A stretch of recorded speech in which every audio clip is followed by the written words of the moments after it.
Do you need encouragement to turn tragedies into your own triumphant life story? If so, this podcast is for you. Listen to powerful guests who have persevered through challenges so you can gain strength to build your championship life. The host of Professor of Perseverance podcast, Dr. James Perdue.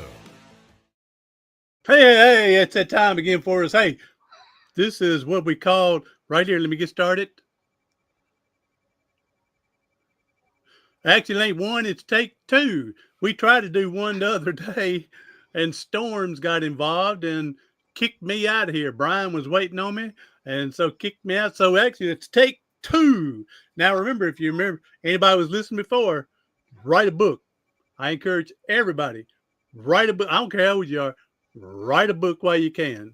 All right. So your story needs to be, we all have our own unique story, and it's going to help somebody in the long run. And again, if nothing else, write the story, get it self-published, and then pass it down so your great-great-grandkids, when you're gone, will know how grandpa or grandma was and how they end up being, and how they are like you, how they got the way that way. So you write a book.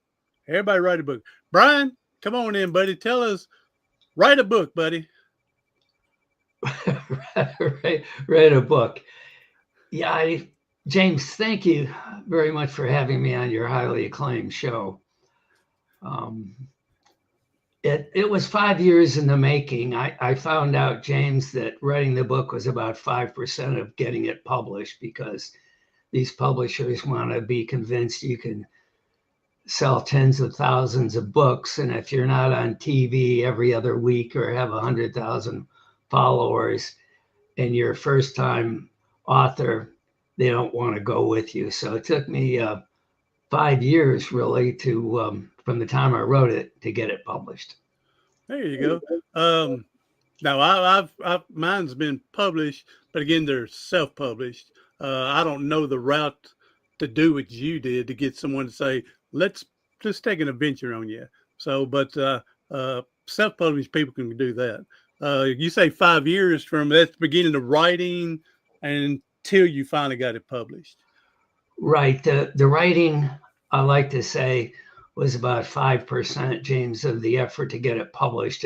I wrote it in about 6 months, and then I spent 4 or 5 years to get it published. I spent 2 years trying to find a literary author. I found one, and then he didn't do anything for about a year. Yeah. And I spent another year or 2 years finding I finally found a premier international publisher that took a chance with me. Okay, good. May have to talk to you after this, say I can get started and maybe get someone to gamble with me from there. So, but my first book, believe it or not, Brian, you said 6 months to write yours. It took me 12 years. Wow. Because one, I guess listeners don't listen to this. I didn't think I really had a story, but we all have a story. Okay. And we got to convince ourselves other people need to hear it. Okay. Yes, I'm in a wheelchair. I got that from getting my neck broken and everything. That's where I knew my story is going to go through and overcoming adversities. But I'm not an author, and that's most people will say, I'm not a writer. You don't. Here's what I've learned. Someone told me, if you just write only 15 minutes a day, you'll have a book done in a year. Okay. Just 15 minutes. And if you miss 1 day or 2 days, you don't have to try to make up those days. Just do another 15 minutes. Don't overwhelm yourself. My biggest thing is I had an outline like I wanted, and then I write on chapter 1, maybe for a minute, then come back later and chapter 15 I was writing on, or chapter 8 one day. And so, don't be afraid to mix it around. Whatever you're thinking, pop it in there. What's the name of your book, James? Well, I've got a few out now because, again, I self-published. But my very first one that I really push out to people is called One More Play. Because what had happened, Brian, I was playing football that day, and no helmet, no pads, but we were playing tackle football. And my team got the ball back, and they said, we need someone. Well, my team got the ball back. We've been playing for about 2 hours. So I told them we've been playing for a while and I need to get stuff ready for class. So I left the huddle and I heard someone say, we need someone to run the ball. I said, all right, I'll come back for one more play. That's the name of the book, One More Play. If I would have kept walking, where would I be at today? Because that one play, I went back, scored a touchdown. A guy hit me when I wasn't ready and broke my neck. Oh my gosh. And so if I would have kept walking, where would I be today? So, all right, don't go buy my book now. Everybody knows what it is. But you scored a touchdown and you wrote a book and. Yeah, but it took me like 12 years because I'd write a little bit, and I may not touch it for 6 months, and then come back and write a little bit more, and then maybe let it sit for 2 months and write a little bit more. I did it the wrong way. I've told people that said if you know how you upgrade your computer and you transfer everything over, if I would have lost that manuscript, I probably would have never started all over. So it's a miracle in itself that say God wanted me to finish that book, because you know how we lose files on the computer. So if he would have got lost, I'm sure I would have never started all over. And so, but that's how I did mine. Now when I write a book, I try to be more consistent. Maybe, like I said, you try to get it done in 6 months or so. And so, but yeah, I got a few of them out there now, Brian. But again, mine are all self-published. I don't have anybody that's gambled on me. Well, my second book is going to be self-published through Amazon. That's a far easier way to go. That's where mine are. It's based on my experiences in Vietnam. It's called Saigon Warriors. Okay, awesome. PSYOPs in Vietnam, and I've co-written it with Rick DeStephanis, who's written 13 books. All right, awesome. Well, thank you for your service, Brian. I tell people in the military that if it wasn't for you, and of course the people that lost their lives, and the people getting disfigured and disabled, and it's not for the people in front of us coming later on, if it's not for y'all, I wouldn't be where I'm at today. You know, it's not too long ago, old Hitler was killing disabled people because they weren't worthy enough to be in the world. And because of y'all have made it where people like me can do this podcast or whatever we're doing in life. And so thank you for your service. Thank you for the world tour. Well, and I appreciate that. Appreciate you writing your book on that, because that's going to be huge. Again, it's going to help other people that's been there, and how they say how you've overcome, and plus people reading in the future, it's going to help them. So I really appreciate that service and passing that on to help people. Thank you very much. So your first book, now I told you we got cut off the other day, but there it is for anybody looking. It's a title. It's A Great Life If You Don't Weaken. And I like the little subtitle there, How to Deal with the Ups and Downs in Life and the Jerks in Between. I'm sure I've been the jerk in between of some other people's lives before, and I apologize for it. I just grew up stupid and dumb. So hopefully I'm a better adult than I was younger. So, but Brian, yep, mine is what they called In the Mail. We got kicked off the other day, and I said, well, let me go and order this book while it's on my mind. Thank you. To get here, and I'll give you a nice review, I'm sure. Oh, God bless you. Thank you. So, did anybody encourage you to write your book, or did you just all of a sudden you go, damn, I'm going to write a book? Nobody really encouraged me. When I started, my wife encouraged me and believed in me. But one day, James, it occurred to me, with all the many different jobs that I've had and really different occupations, that I've learned a lot, like most of us do, the long, hard way, about how to deal with distressing people and predicaments. And so I decided to write what ended up being a life empowerment book. Yeah. So, all right. I'm glad you did. Your wife, she brings some milk and cookies so you wouldn't get stopped to keep you energized. Pretty much, yes. There She's you go. mission control. There you go. That's right. Keep you while you focus, keep you there. Right. So, all right. So military, what'd you do after military and stuff up to, what was your career? Well, I started off, as you mentioned, I did the basic training at Fort Dix for 8 weeks and advanced infantry training for 8 weeks at Fort Dix. And then I crawled through the mud at Fort Benning in infantry OCS to win my prize to go to Vietnam. And then I stayed in the active reserve for a while, and I served at the Pentagon with a top secret clearance, and Wow. And taught at the JFK Center for Special Warfare at Fort Bragg. But James, after all that, after I separated out from active duty, I worked for an advertising agency. I was a political consultant. I was a federal government employee.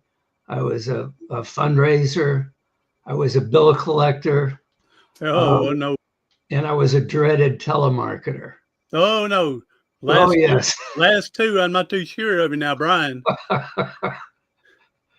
So, I tell you what, about what year were you at the Vietnam? I was there 69 and 70 through the. Okay. Yeah. This is be about the same time I interviewed a guy a long time ago. I need to call and check just see how he's doing. Heard of Captain Charlie Plum? No. Captain, it was Charlie Plum, and I interviewed him. That he told me he was a pilot, a plane mission, dropping bombs, I guess. And he said he was on his 75th mission, and apparently 75th is your last mission when you're flying. And he was on his last mission. He got shot down. He was a prisoner of war for like 5 years. Oh, my goodness. And got to interview him, Captain Plum, Charlie Plum, and his story from that was amazing. So, wow! if you get a chance to go. Yeah, if you get a chance, look him up on Google, Captain Charlie Plum. I'll do that. So, but his is about 69, 70, while he was, there when he got shot down, I think. Wow. You don't seem that old, James, to have interviewed. I'm not sick. I was just a goofy old kid in 69. I was born in 64, so I wasn't, but 5, 6 years old and all that. But I interviewed Captain Plum while he, 2 or 3 years ago on my podcast. Oh, I see. Yeah. So check him out on Google and from him. Maybe you can get a hold of him. Y'all can discuss war thing with you. I'll do that. Thanks for the tip. Yeah. So he's got a powerful story, and he's got a book out and stuff too. So, all right. Now that we talked about him, I'm calling him today. So, just to check on him. So, all right, Brian. So you're working on your second book still. I don't know. Still I like this one here. Especially I like the title. It's a Great Life, okay? If you don't weaken. That is strong right there. If you don't weaken. We're going to be kicked in our teeth throughout life. It's how we deal with it. And so like you said, if you don't weaken, hopefully you get stronger from what you go through. Those saying, what doesn't kill you makes you stronger. Right. So, yeah, so I really like your titles there. I have a whole series of chapters on doctors, lawyers, dentists, rude people, bad drivers, insurance companies, plumbers, veterinarians, rude customer service. Mm-hmm. And the last chapter is about the meaning of life. There we go. The meaning of life is I guess, what we make of it. Like you said, whether we fold or don't fold, and Right.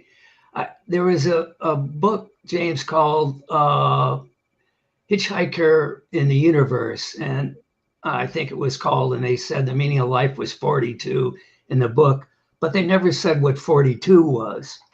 And, okay. And I'm kind of goofy that way. In the past, I've gone into a bank or drugstore and they said, "Can I help you?" And just to change things up, I'd say something like, "Yes, can you tell me what's the meaning of life?" Yeah. And a third of the time, they just scratch their head. A third of the time, they kind of ignored me. And then a third of the time, they'd give me some answers. Like one young woman said, "Face the challenges of life with humor and courage." And another one said, "Be happy and do good." Mm-hmm. And the last one, that's the way I end the book, actually. Spoiler alert. I asked somebody at a drugstore, I said, she said, "Can I help you?" I said, "What's the meaning of life?" She said, "I think that's an aisle 7. Oh, there you go. That's where our most popular pharmaceuticals are located. Aisle 7. That'll get you flying high if you get over there correctly. Yeah. Maybe that was it. Yeah. So, oh wow, okay. I like you do that. I've never thought about asking someone that when they say, "How are you?" Most time I'll just respond back. They say, "How are you doing?" I say, "All right, for a day or two, I'll reevaluate everything in tomorrow." So but I'm pretty good for a day or two. So I like that opening that question there. And so, the sad thing is we don't know what people are going through, and they're having a miserable day, and somebody else is throwing crap right back at them because they misrung their Tylenols or something, wrong price, and they're wanting to throw a fit about it. And this other person's already having a bad day. So, man, Zig Ziglar, he used to ask, questions on how to get people responding and see how they're doing. Yeah, because we don't know people. We're all in our little cocoon, and we don't know what we're going through until people finally explode. Yeah. Zig, I've read a lot of his stuff and I love his lines. I used to listen to it in the car. You got to have goals. Otherwise, you're just a wandering generality. That's right. I like it when he'd say, I guess he'd be the first one that coined the term car university, listen to tapes in the car when you're driving back and forth and, hearing other people and learning from them. And I think he coined a term car university. Wow. Yeah, I listened to a lot of them in the car. And I have to just to trail on a little bit about when people ask us, "How are you?" That's actually my favorite chapter of the book, James. It's chapter 2. It says the title of the chapter is, "What do you say when people ask you, 'How are you?'" Because you're different and we're different, but a lot of people ask the question and don't want to know the answer. Exactly. Like you're going through the grocery line and they say, "How are you?" And you actually tell them and they look up and say, "What?" Yeah. Did I say something? Are you talking to me? Yeah. I'm going to be honest with you, Brian. I'm kind of like that, but it's only to the people that I know is going to give me the bad answers. I don't want to hear it. And they're going to whine and cry for 20 minutes. You know what I'm saying? Because they're so negative and you know them. And as soon as you say, "Hey, how you doing?" "Oh, got an ingrown toenail today, and I ended up dropping my Wheaties. I couldn't even eat that this morning." And you know who the people you talk. So them people, when I walk by, I go, "Hey, hope you have a great day today." But that's only to the people that I know that are going to be negative like that. Yeah. Most other people, it's, "Hey, how you doing today?" And I want to sit and listen, give them a chance to spill if I don't know them, and maybe I can help them. Yeah, I've come up with some responses. I never know what I'm going to say when somebody asks me that. Sometimes I say, I have a daughter who says living the dream.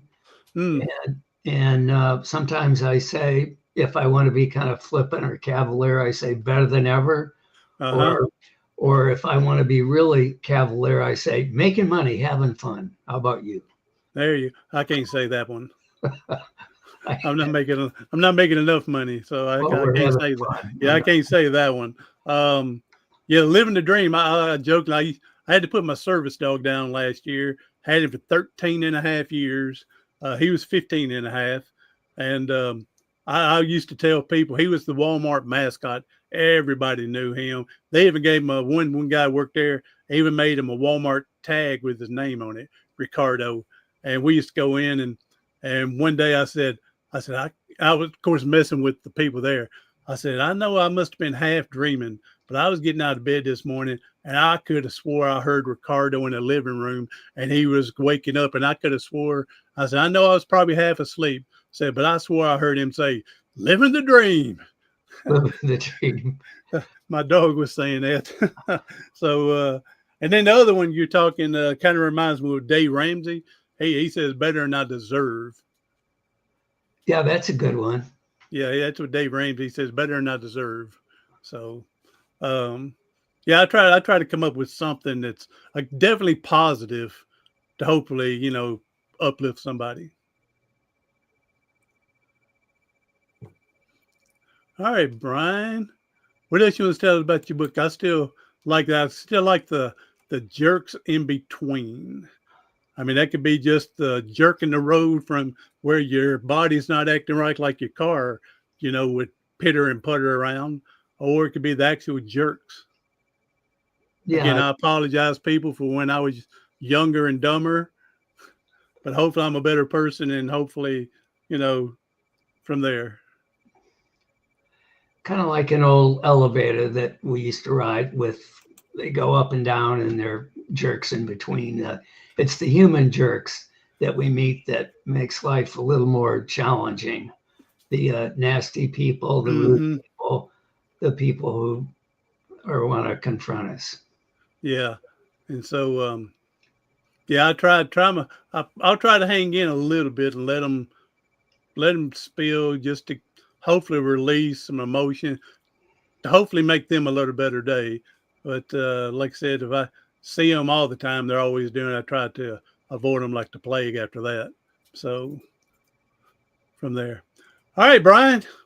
Well, I appreciate you being here, buddy. And again, at your age, how old are you? I'm real miles in years. I'm about 185. There you go. In my mind, I'm 39, but my driver's license says I'm 81.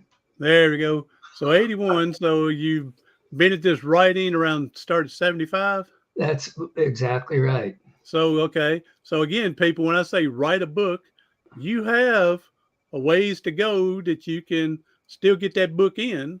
Okay. Now, let's say you want to write a book. You finally at 130, you go, I need to write a book about being the oldest person alive.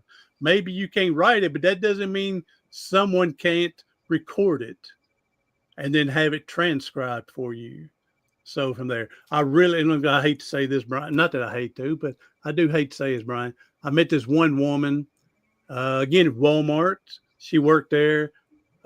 She loved my dog, Ricardo. Name of Donna, poor Donna, sweet Donna. She told me I told her about my first book and gave her a copy of it. And she told me she wrote a book when she was a teenager, kind of like a Nancy Drew type, mystery type book.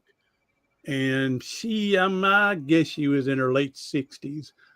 And I said, well, Donna, you ever get that thing published? I said, it's easy now with the self-publishing. Well, I don't know if anybody will read it. I said, good, but don't let them read it. I said, but write it, just get it published and give it to your grandkids. All of them for Christmas, let them know what their grandmother did, And she said she had it written up already, handwritten. I said, Donna, give it to me. Let me type it up. Wow. I'll do all the publishing for you. You get all the credit. I'll take nothing. And I said, let me get that book for you so you can give it to your kids. And she passed away before she had a chance to give it to me. Oh my gosh. And I went to her funeral and a couple of her kids knew that she was going to get the book to me to do. And I begged them, please, because they were going to clean out our house and stuff. If you come across it, please get a hold of me so we can get this done for her. And she'd been dead 10 years. I hadn't heard anything from them. So I hate that for her and the family. I wish we'd have got that done. Well, you made the offer, and like you say, people who publish a book, it's sort of a legacy for those who go. Well, yeah, you don't have to try to get $1 million. I mean, it's great if you do, but if nothing else, your memoir ought to be for your family that's not even alive yet to know what great granddad used to be. And what? I got that same nose, and I got it from him, got it from her, whatever. So I wish, again, I would have been more involved and active like this and got my grandparents' story. I only got a few things that my mom had told me and had put in my books and writings. So, all right, Brian. Well, I appreciate you being here. You want to tell anybody how to get a hold of your book, or you got a website? I actually do. I forget about it now and then. Thanks for reminding me. It's James. It's BrianAuthorHampton.com. Brian with an I. Brian, author, like writer, Hampton.com. And I set it up 5 years ago. It's still there. And there's actually a way to send me an email through the website. Okay. And I'll put that website in the show notes to make it easier for people to click on and find you. So I'll put it in the show notes too, Brian. That's fantastic. Man, I appreciate you being here. I'm glad we got to meet here. Sorry about the episode 2 days ago, but hey, that gives us more time today. So, Brian, I tell you what, when you get your next book, I'm really interested to hear some stories about the Vietnam that you were able to get through. I had another friend one time, and he asked me if I could help him find a friend that was with him in the war. And we ended up finding him, and he was on one of the walls in Washington, right, where the people that passed away, right, and he saw that guy's name, and he said he used to have dreams about this guy. And after learning that he had really passed away, that it made more peace for him, not having to worry about him. So, yeah, the Vietnam Veterans Memorial and Memorial Day is Memorial this weekend. Monday. Yes, it is. A couple of days from now is Memorial Day, but we got the whole Memorial weekend here. So, yeah. All right, Brian, buddy, thank you for being here. I'm glad we met and everything. And I definitely want you to get hold to me so we can do your other book as well. And I want to hear some stories about that. So, okay. All right, Brian. Go ahead.